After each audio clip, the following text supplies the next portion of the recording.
My name is Bonnie Devine. I'm an artist and educator, Anishinaabe from Ginabaching, Serpent River First Nation, a member of the Bear Clan.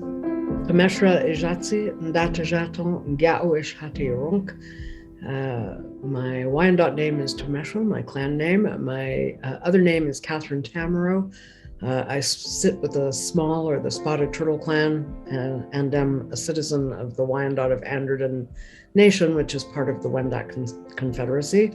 I'm a seated faith keeper and an elder in the Toronto region.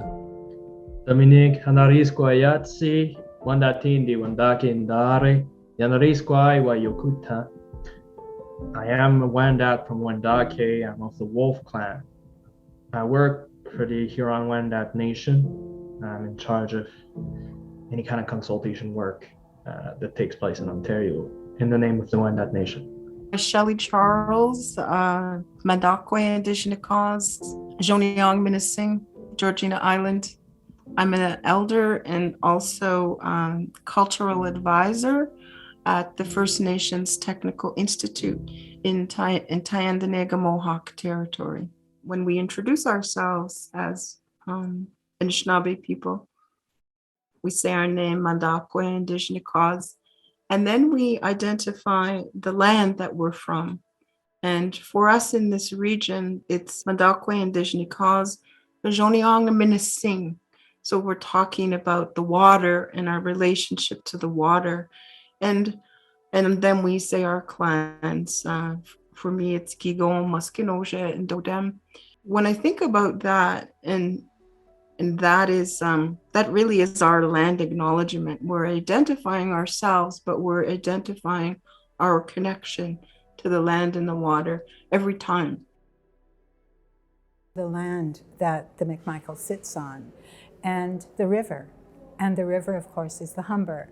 This river has been used as a shortcut from Lake Ontario through Lake Simcoe and then to Georgian Bay. It is an incredibly important route of commerce, cultural trade route, and the British and the French before them noticed that the Indigenous people were using that, and they recognized the value of it. The problem was, of course, that the route was controlled by the Huron, by the Wendat people. It was their ancient homeland.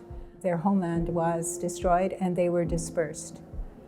And that happened in 1630, 1640, around those decades. I began to understand that a tragedy unfolded here, that an entire nation was rubbed out and dispersed. And that's the story then that I wanted to tell.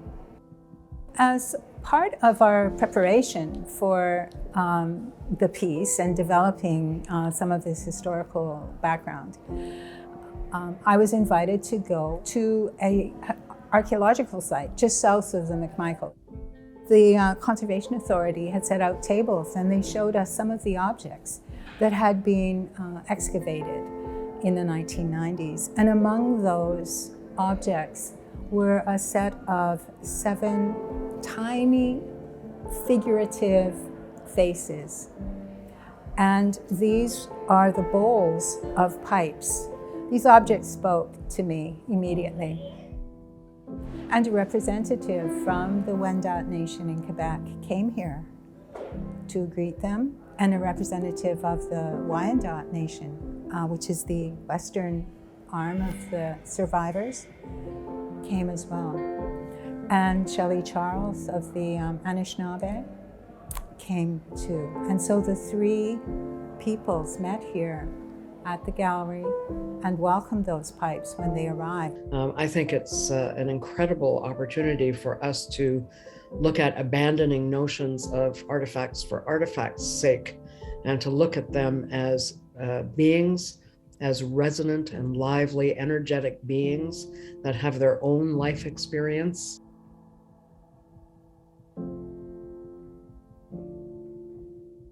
I began to think, how can I reflect this so that the viewer, who like myself, has no idea of this history, will begin to have an interest. I asked the Wendat, can I paint the pipes and put them on the wall so that they'll not only be there as objects, but that they will be present, larger than life? And they said yes. There was a condition, and that was that I not depict them in their true representations, that I not make realistic replicas of them, but that I use my imagination and my artistic license to represent them as I dreamt them, as I saw them. And that's what you see behind me. This is really significant because now we're able to not only create with the beautiful artwork, but also to put our voices to how we are connected to the land. It's also intergenerational as well. So it's including elders and parents and grandparents, and that from an Indigenous perspective, that is a holistic way of working together. Mariah is a young woman from Humber River First Nation. She was a student of mine at OCAD University. She took classes in the program that I had developed called the Indigenous Visual Culture Program. To have a senior artist or an older artist and an older Anishinaabe woman working with a young Anishinaabe artist and woman has great moments for us. It has an old tradition of handing on, through an oral kind of methodology, knowledge and facility.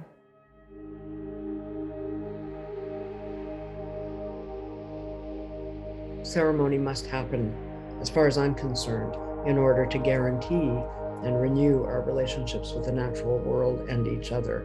Because once you establish that good way of working together, then I think you're able to go through and then discern together what needs to happen, prioritizing that, her, us, and our living in right relations together will determine the way forward. Ekyonkista, the place where we meet. And that's what the McMichael has been to us. That's what this area has been for generations before the people settled the area, when my ancestors had a village nearby, and where our neighboring nations, our friends, our brothers and sisters would meet and exchange with us. And it is not just the meeting of people, it's the meeting of things. It has been the meeting of those pipes reunited once again after being separated for so long. It is the meeting of all of us. It is the meeting of the rivers. It is the meeting of those nations that once got separated through time and are now meeting each other again.